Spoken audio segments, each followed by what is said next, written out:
నా పేరు శ్రీరామ్. ఇప్పుడు నేను వాసవి కాలేజ్‌లో చదువుతున్నా. నా డిప్లొమా కాలేజ్ వచ్చి జ్యోతిష్మతి కరీంనగర్. సో, ఇప్పుడు నీ అంటే ఫస్ట్ ప్రిపరేషన్ ఎక్కడి నుంచి స్టార్ట్ చేసినావు? ఫస్ట్ ప్రిపరేషన్ అంటే ఫస్ట్ ఫిజిక్స్,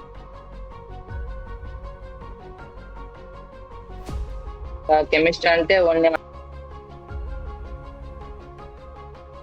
మ్యాథ్స్ అంటే మనకి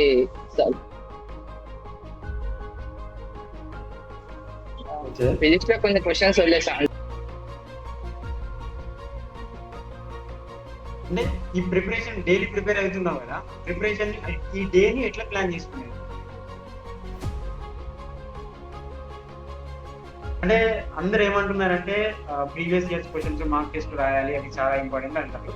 అవి నువ్వేమైనా ప్రాక్టీస్ చేసినావా? అంటే ఫిజిక్స్ మ్యాథ్స్ ఆల్మోస్ట్ కొన్ని క్వశ్చన్స్ రిపీట్ అవుతాయి.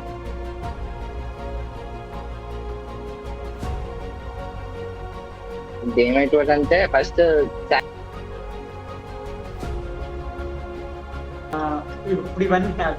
మనకు కావాల్సింది ఏంటంటే నేను తక్కువ చదవకుండా నాకు ఎక్కువ మార్కులు కావాలి. చీట్ కోడ్స్ అంటారు కదా! అవిటిని అంటే అవి ఎప్పుడైనా నువ్వు యూజ్ చేసినావా? చీట్ కోడ్స్ అంటే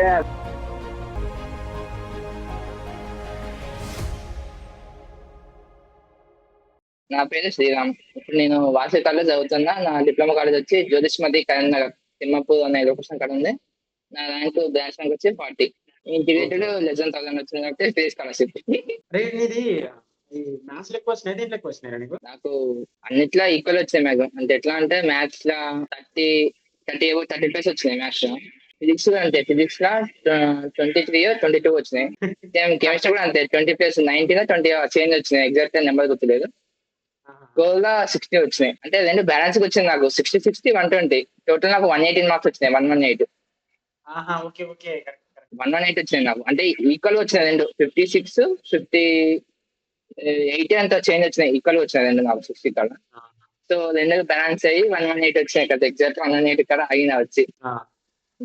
సో ఇప్పుడు నీ అంటే ఫస్ట్ ప్రిపరేషన్ ఎక్కడి నుంచి స్టార్ట్ చేసి? ఫస్ట్ ప్రిపరేషన్ అంటే ఇవే తీసుకున్నా. కెమిస్ట్రీ, ఫిజిక్స్ స్టార్ట్ చేసిన ఫస్ట్ ప్రిపరేషన్స్. అంటే నేను కోచింగ్ ఆఫ్లైన్ వచ్చా సాయం మీదకి వచ్చినాగానే నెక్స్ట్ అక్కడనే హాస్టల్ తీసుకున్నా. ఫస్ట్ ఫిజిక్స్, కెమిస్ట్రీ పెట్టిన. ఫస్ట్ పాదసారి సార్ ఫిజిక్స్ చెప్తాడు కాబట్టి ఫిజిక్స్ పట్టేసిన. అక్కడే ఫిజిక్స్ ప్రిపరేషన్ స్టార్ట్ చేసి నా డౌట్స్ ఉంటే సార్ని పర్సనల్ వెళ్ళి కలిసి అట్లా స్టార్ట్ చేసిన ఫిజిక్స్. ఇంకా కెమిస్ట్రీ అంటే ఓన్లీ మనకి సండే ఉంటాయి కాబట్టి ఇంకా కెమిస్ట్రీ ఓన్గా చదువుకున్నా.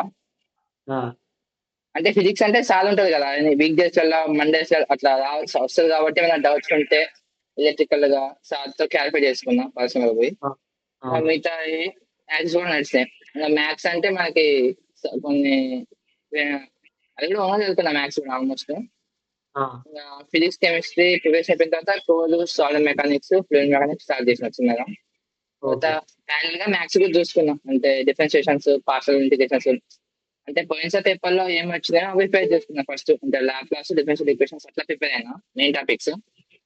తర్వాత కొన్ని పక్కా గన్స్ ఎక్విడెన్స్ అని చెప్పి మ్యాథ్స్ ఉంటాయి కదా, ఇట్లా సిమిలర్ ట్రయాంగిల్స్ నుంచి వెళ్ళి ఇట్లా క్వశ్చన్స్ వస్తాయని చెప్పి అవి అట్లా చూసుకున్నా. ఇంత డీటెయిల్ గా ఏం పోలేం కదా. ఫిజిక్స్ లో కొన్ని క్వశ్చన్స్ వదిలేసా. అంటే డైనమాటిక్స్ ఉంది ఫిజిక్స్ లో, అట్లా కొన్ని టాపిక్స్ లీవ్ చేశాం. అంటే లాస్ట్ కొంచెం బర్డెన్ అయ్యేసరికి కొంచెం వదిలేసిన. అది అట్లా ప్రిపరేషన్ అయిపోయింది. ఓకే, నెక్స్ట్ అంటే ఈ ప్రిపరేషన్ డైలీ ప్రిపేర్ అవుతున్నావు కదా! ప్రిపరేషన్ ఈ డేని ఎట్లా ప్లాన్ చేసుకునేది? అంటే ఎట్లా అంటే ఫస్ట్ కోచింగ్ తీసుకున్నా. ఫస్ట్ 6 మంత్స్ తీసుకున్నా కోచింగ్. మన కోచింగ్ ఫస్ట్ 6 మంత్స్ కదా.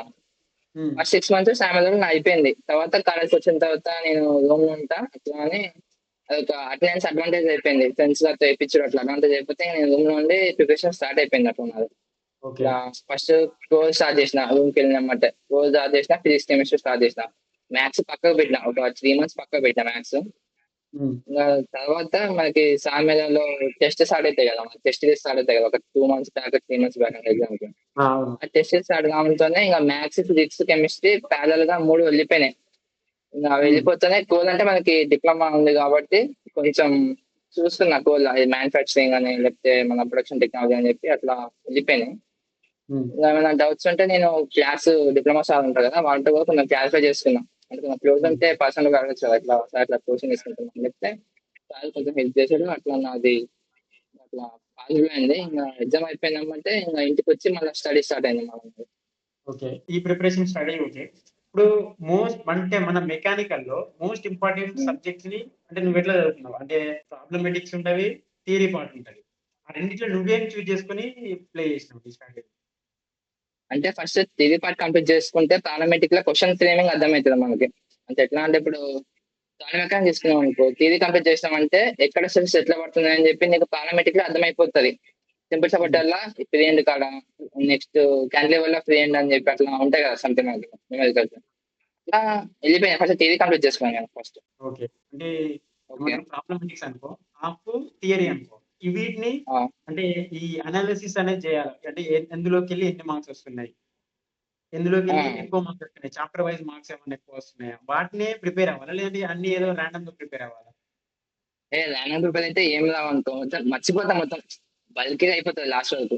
మనం ఆ! ఇంగ అంటే మనం క్లాసెస్ ఇన్నప్పుడు కొంచెం అర్థమైతది. అంటే ఈ ఇంపార్టెంట్ టాపిక్‌లకెళ్ళి ఎక్కువ సార్లు ఆ క్వెషన్ అడిగిండు. అని చెప్పి ఆ టాపిక్‌లకెళ్ళి చేసుకొని చెప్పినా కదా ఆన్‌లైన్ వెబ్‌సైట్ అని చెప్పి ఇండియన్ బిట్స్ అని. ఆ! దాంట్లో కూడా అట్లనే చూసుకున్నా. అంటే మళ్ళీ లెంతీ క్వెషన్ కాకుండా సింపుల్‌గా వన్ వర్డ్ ఆన్సర్స్ నెక్స్ట్ అట్లా షార్ట్ ఆన్సర్స్ మనకి అంటే ఇప్పుడు అన్వాంటెడ్‌గా చూసుకుంటే మన కోర్స్ సబ్జెక్ట్‌ల చాలా ఉంటాయి. నువ్వు అన్ని చూడలేకుండా పోతే లాస్ట్‌కి బల్కే అయితది. అట్లా అని చెప్పి ఏ ఆన్సర్ వచ్చినాయని చెప్పి ఫ్రేమింగ్ చేసుకొని ఒక షార్ట్ నోట్స్ ప్రిపేర్ చేసుకొని అట్లా రాసుకున్నా ఏం కాదు. ఓకే. ఇప్పుడు షార్ట్ నోట్స్ అన్నావు గదా! అంటే ఈ షార్ట్ నోట్స్ అంటే మొత్తం ఏదో మహాభారతం రాసినట్టు రాయాలా? లేదంటే ఓన్లీ కీ పాయింట్సా? ఆ షార్ట్ నోట్స్‌ని నువ్వు ఎట్లా ప్రిపేర్ చేసుకున్నావు? షార్ట్ నోట్స్ అంటే నా షార్ట్ నోట్స్ కూడా పాత చదివే సార్ హెల్ప్ చేశారు కొంచెం పర్సనల్‌గానే. అంటే హ్మ్. సార్‌తో చాట్ చేసుడు గాని, సార్ అది కూడా నడిచింది నాకు ఆల్‌మోస్ట్. అంటే సార్‌ని అడిగిన. సార్ ఇట్లా షార్ట్ నోట్స్ అంటే అర్థమైంది. కానీ నాకు ఎట్లా ప్రిపేర్ అవ్వాలో అర్థం కాలే అని చెప్తే, సార్‌కి తెలిసి హ్మ్. ఏం చెప్పిండంటే ఒక డయాగ్రామాటికల్‌గా అంటే ఇప్పుడు బల్బ్ గీస్తున్నాం అంటే దాని లోపల ఎలక్ట్రికల్ సంబంధించిన కాంపోనెంట్స్ అంటే ఐ ఈక్వల్ టు వీఆర్ అని చెప్పి అట్లా సార్ ఎక్స్‌ప్లెయిన్ చేశాడు. అది నాకు ఫ్రేమ్ కాలే కరెక్ట్‌గా. డయాగ్రామ్ గీస్తే అడ్డదిడ్డంగా వచ్చింది. అదేదో డయాగ్రామ్ అయింది నాకు. అట్లా ఓకే. అడిగితే సార్ ఏమనంటే లాస్ట్‌కి చెప్పిండు ఇట్లా. అంటే ఇట్లా హెడ్డింగ్స్ అన్ని ఒక పక్కన రాసుకొని ఇంపార్టెంట్ క్వెషన్స్ ఏమొస్తున్నాయి. అంటే ఇప్పుడు మనకి A4 షీట్ సైజ్ ఉందనుకో బుక్ ఇప్పుడు. ఆ! దాన్ని ఒక 2 కాలమ్స్‌గా డివైడ్ చేసుకొని ఇటు పక్కన ఒకటి, ఇటు పక్కన న్యూమరికల్స్. ఇటు పక్క థియరీ ఏమొస్తున్నాయని చెప్పి. బాగా థియరీ క్వెషన్స్ థియరీస్ అవి క్వెషన్స్ అని కాదు. హ్మ్. ఉంటాయి కదా! ఇప్పుడు డెఫినిషన్స్ ఉంటాయి ఇప్పుడు. మనకి మెటల్ కాస్టింగ్ అంటే ఏందని చెప్పి సింగిల్ వర్డ్ ఉంటదా? దాంట్లో ఓన్లీ వర్డ్ అన్నట్టుగా. అంటే హ్మ్. ఆ ఫుల్ డెఫినిషన్ అనేది సింగిల్ వర్డ్‌లో రాసుడు. ఎట్లా అన్నట్టుగా ఆ టైప్‌లో రాసుకోమన్నాడు సారు. నెక్స్ట్ హ్మ్. పారామెట్రిక్ ఏమైనా వస్తున్నాయంటే క్వెషన్స్ రాసుకో పక్క పొంటి. ఆన్సర్స్ ఏం రాయొద్దు. అట్లా ఓకే. క్వెషన్స్ రాసుకున్నా. ఒక 2 పేజెస్ క్వెషన్ రాసుకున్న తర్వాత ఆ క్వెషన్ చూడగానే ఆన్సర్ ఇంత. ఇది ఫార్ములా అని చెప్పి సైడ్ రాసుకున్నా అంతే. ఓకే. డైరెక్ట్‌గా అట్లా క్వెషన్ చూడగానే ఇది ఫార్ములా ఆన్సర్ ఏమొస్తది 2/3 అంటే ఇట్లా ఆన్సర్ ఉందని నాకు తెలిసిపోయింది నాకు. ఓకే. ఇప్పటి వరకి నువ్వెట్లా ప్రిపేర్ అయినావనేది డిస్కస్ చేసాం. ఇప్పుడు అంటే అందరూ ఏమంటున్నారంటే ప్రీవియస్ ఇయర్స్ క్వెషన్స్ మార్క్ టెస్ట్‌లు రాయాలి. అది చాలా ఇంపార్టెంట్ అంటారు. అవి హ్మ్. నువ్వేమైనా ప్రాక్టీస్ చేసినావా? అవి అంటే ఎట్లా ఎఫెక్ట్ చూపిస్తాయి? నేను ప్రాక్టీస్ అంటే ఇప్పుడు చేసినప్పుడైతే ఫస్ట్‌లో మొత్తం తక్కువ మార్క్స్ వచ్చినాయి. అంటే ఫస్ట్ హ్మ్. 2, 3 టెస్ట్‌లు చూస్తే అరే! ఇగ నేను కొట్టలేను కావచ్చు అని డీమోటివేట్ అయిపోయినా. కరెక్టే అది గూడా. అంటే ఇప్పుడు ప్రాక్టీస్ చేసి వెళ్తే ఏమైద్దంటే టైమ్ సేవ్ అయితది నీకు ఎగ్జామ్‌లో. ఎందుకంటే కొన్ని ఎగ్జామ్స్‌లో ఏమైద్దంటే అవే క్వెషన్స్ రిపీట్ అయితాయి నీకు ఆల్‌మోస్ట్‌గా. రిపీట్ అయినప్పుడు నువ్వు దానికి టైమ్ వేస్ట్ చేయాల్సిన అవసరం ఉండదు. డైరెక్ట్‌గా పెట్టేయొచ్చు. ఇప్పుడు ఆ క్వెషన్ చూడంగానే ఆన్సర్ ఇదేంటి ఇట్లొచ్చింది క్వెషన్. ప్రాసెస్ నీకు గుర్తుంది. కానీ మళ్ళీ హ్మ్. చేసి దాన్ని ప్రూవ్ చేయాల్సిన అవసరం లేదు ఎగ్జామ్‌లో మళ్ళా. హ్మ్. అట్లా కొన్ని క్వెషన్స్ రిమెంబర్ చేసుకున్నా. అంటే ఫిజిక్స్‌ను, మ్యాథ్స్ ఆల్‌మోస్ట్ కొన్ని క్వెషన్స్ రిపీట్ అయితాయి. అట్లా హ్మ్. ల్యాబ్ క్వెషన్స్‌లో ఒక 3 క్వెషన్స్ రిపీట్ అయినాయి. అట్లా కొన్నయితే డైరెక్ట్‌గా ఇట్లా పెట్టుకుంటూ వెళ్ళిపోవడమే. మళ్ళీ దాన్ని ప్రూవ్ చేసి అలా టైమ్ వేస్ట్ చేసుకుంటా అంటే అది వేస్ట్ మొత్తం అది. చాలా హెల్ప్‌ఫుల్ అయితాయి ప్రీవియస్ క్వెషన్స్ అన్ని మొత్తం కొంచెం. ఇప్పుడు ప్రిపేర్ అవుతున్న గ్యాప్‌లో అంటే ప్రిపేర్ అవుతున్న ఈ టైంలో అంటే ఏమన్నా డిఫరెంట్ అరే! ఇది అంటే ఎంత ప్రిపేర్ అయినా మనకొస్తదా? రాదా? అని అట్లా అట్లా ఎప్పుడైనా డీమోటివేట్ అయినా? డేమైట్ అంటే ఫస్ట్ సైమన్ టెస్ట్ రాసినప్పుడు అన్ని 8, 9 వచ్చాయి నాకు. 8, 9, 10, 12 వచ్చేవి. కొంతమందికేమో 20/20 వచ్చి టైమ్ తక్కువ ఉంటది వాళ్ళది. అవును. నేను చూసి అనుకున్నా. అరె! అమ్మ గింత మంచిగా రాత్తాండ్రా అని చెప్పి అనుకున్నా. తర్వాత అనిపిచ్చింది. సరే ఏమన్నా మనకు గూడా వస్తాయి అనుకుంటా. ఇంగా డీమోటివ్ ఏం కాలేదు. అట్లా కంటిన్యూ చేసినా ఇంగ. వచ్చిన మార్క్స్ ఏం చూసుకోలే. 9 పదులు వచ్చినాయి గానీ ఏం కాదు. ఆ క్వెషన్ ఒక్కటి రాసుకుంటా. ఇంపార్టెంట్ అనిపిస్తే అవే చదువుకొని మళ్ళా నెక్స్ట్ టెస్ట్‌కి అవి రిపీట్ అయితే పెట్టేసుకుంటా. అట్లా రాను రాను మెల్లగా వచ్చినాయి అట్లా. ఓకే. అంటే ఇప్పుడు ప్రిపేర్ అవుతున్నాం కదా! ప్రిపేర్ అవుతున్నప్పుడు కొన్ని మాక్ టెస్ట్‌లు రాస్తున్నప్పుడు కొన్ని మిస్టేక్స్ ఆ! చేస్తా ఉంటాం. అలాంటివేమన్నా హ్మ్. కామన్ మిస్టేక్స్ ఏమైనా చేసినావా? అంటే ఎగ్జామ్ అయిపోయిన తర్వాత అరే! ఇది తెలుసు కదా! మిస్టేక్ చేసినా అని అనిపిస్తది. స్ట్రెస్ ఎగ్జామ్ మేనేజ్‌మెంట్ ఉందంటే మనకి అంటే సైలెంట్‌గా అనిపిస్తది. మనకు కూడా అంత పెద్ద మేనేజ్మెంట్ కలిసి వస్తున్నాగా జనరల్ గా అప్పుడు ఏంటంటే ప్రిపేర్ అవుతున్నాం. వాళ్ళని చూస్తే కొంచెం అనిపించింది నాకు కూడా, అదే వీళ్ళకి వస్తున్నాయి ఏంటి అనుకున్నా. తర్వాత వస్తే వచ్చినాయి, మీ ఎగ్జామ్ కాదు వాళ్ళకి వచ్చేయండి తీసుకొని ఎగ్జామ్ లో చూసుకుందాం అన్నట్టు అట్లా వెళ్ళిపోయినా స్ట్రైట్ కాదు. ఈ ప్రిపరేషన్ స్టార్ట్ అయ్యేసు అంటే ఎట్లా ప్రిపేర్ అయినాము, ఈ అంటే ఏమేమి మిస్టేక్ చేసినాము అనేది కంప్లీట్ చేసుకున్నాం. ఇప్పుడు ఎగ్జామ్ డే వచ్చేసరికి ఎగ్జామ్ డే రోజు మనం అంటే ఈ 3 సబ్జెక్టులు ఉంటాయి. అంటే ఫిజిక్స్, కెమిస్ట్రీ, మ్యాథ్స్ తోటి 4 ఉంటాయి. ఈ ప్రిపేర్‌ని మనం ఎట్లా ఓవర్‌కమ్ చేయాలి? అంటే ఫస్ట్ ఫిజిక్స్ చేయాలా? 4 చేయాలా? మ్యాథ్స్ చేయాలా? నేనైతే యాజ్ యూజువల్ గా ఫిజిక్స్ కెమిస్ట్రీకి వెళ్ళిపోయినా. ఫస్ట్ మ్యాథ్స్ లో ఏంటంటే ఒక ఎగ్జామ్ 2 డేస్ 3 డేస్ ముందే ఫార్ములాలన్నీ ఒకసారి రాసుకున్నా. అంటే చదువుకుని రాసిన. చదువుకుని రాసి ఏ ఫార్ములా గుర్తుంది, ఎక్కడ ఫార్ములా మిస్ అవుతుందా అని చెప్పి మళ్ళీ రౌండప్ చేసుకొని మళ్ళీ మ్యాథ్స్ ఆ పేజ్ లోకి వెళ్ళి ఈ ఫార్ములా మిస్ అయ్యాయి నాకు రేపు వస్తే ఎట్లా అంటే అట్లా మ్యాథ్స్ ఫార్ములా నేర్చేసుకున్నాను. అంటే ఇప్పుడు ల్యాప్టాప్స్ జనరల్ ఉంటాయి కదా మనకి, అంతా చేసే బదులు చేసే బదులు లాస్ట్ పాస్ మధ్య షార్ట్ కట్ ఉంటుంది కదా మనకి. అట్లా యెస్. అవి కూడా ప్రాక్టీస్ మనకి కాన్సెప్షన్స్ లో డైరెక్ట్ గా a plus by b by something అట్లా ఉంటుంది కదా, ఈక్వేషన్స్ నేర్చుకోకుండా డైరెక్ట్ దాని ఆన్సర్ లాస్ట్ ఫైనాన్స్ ఏంటి అట్లా నేర్చుకున్నాం. ఈ సెట్‌లో కొన్ని క్వెషన్స్ ఓకే. హార్డ్ అనిపించినాయి నాకైతే. నేను చూసినప్పుడు మనది ఓయూ కండక్ట్ చేసింది కాబట్టి ఫస్ట్‌లో. అవుతాను థియరీ అంటే అనలిటికల్‌గా అడిగింది. డైరెక్ట్ క్వెషన్ ఇవ్వకుండా ఏదో కొంచెం డెప్త్‌గా తీసుకొనొచ్చి మళ్ళీ ఆన్సర్ అదే. కానీ కొంచెం డిఫరెంట్‌గా అడిగింది క్వెషన్.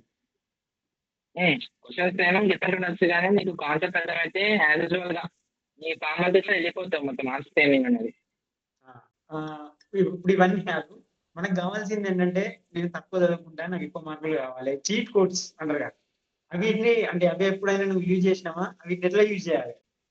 లేదు నేను చీట్ కోడ్స్ అంటే అవేం ఎక్కువ యూజ్ చేయలే కానీ టెస్ట్ సీరీస్ ఉంటాయి కదా మనకి. ఆ! ఆ టెస్ట్ సీరీస్ పెడితే అర్థమైంది ఏ లెవెల్ దాకా అయింది నా ప్రిపరేషన్ అనుకుంటా. ఒక దీనికి పెట్టి వచ్చింది చిన్న ఆ టైంలో.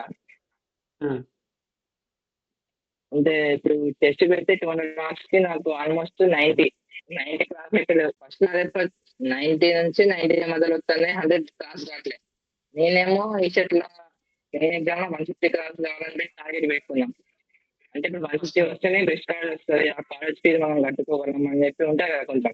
అవును. 2 టెస్ట్ 5 టెస్ట్ అయిన తర్వాత మెల్లమెల్లగా అది క్లాస్ అవుతుంది, 100 క్లాస్ అవుతుంది మెల్లగా. అట్లా 115 క్లాస్ అయింది, హైయెస్ట్ 150 ఇక్కడ స్టాండర్డ్ లో పెట్టిన టెస్ట్లలో 200. మనకి 10 టెస్టెస్ ఉంటుంది, 10 టెస్టెస్ లో 5 టెస్టెస్ వరకు నాకు 100 వచ్చినాయి, బిలో 100 వచ్చాయి నాకు మార్క్స్. ఆ! దాని తర్వాత నేను ఎక్కడ వీక్ ఉన్నా అని చెప్పి సాల్ మెకానిక్స్ లా ఈ చాప్టర్ నుంచి వీక్ ఉన్నా. నెక్స్ట్ ఫ్లూయిడ్ మెకానిక్స్ లా ఫ్లూయిడ్ ప్రాపర్టీస్ కూడా వీక్ ఉన్నా, అంటే ప్రాపర్టీస్ మర్చిపోతున్నా అటు ఇటు. నెక్స్ట్ మ్యాథ్స్ లా ఫార్ములా గుర్తుంటలేవు.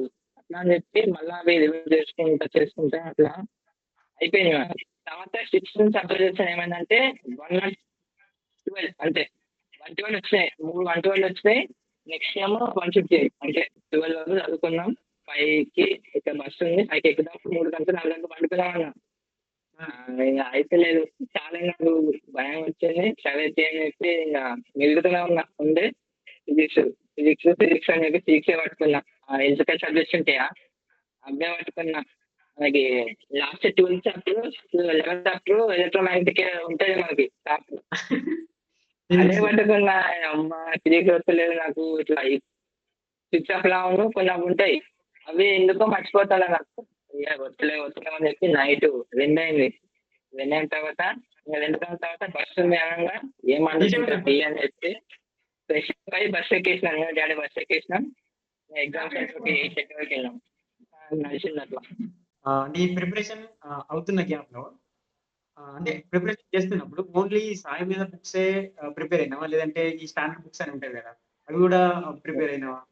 రిసోర్సెస్ నేను సాయి మీద బుక్స్ నెక్స్ట్ ఆన్లైన్ లో ఇండియన్ బిట్స్ అని చెప్పి ఒక వెబ్సైట్ ఉంటుంది, ఆ! అది కూడా ప్రిపేర్ అయినా కోర్ సబ్జెక్ట్. అంటే మన ప్రొడక్షన్ కి బుక్స్ లేకుండా మనకి ఆ! అట్లా అని చెప్పి బుక్స్ తో పాటు నేను కోర్ సబ్జెక్ట్ అది ప్రిపేర్ అయినా, మొత్తం ఇండియన్ బిట్స్ ప్రిపేర్ అయినా ఓకే. మ్యానుఫ్యాక్చరింగ్.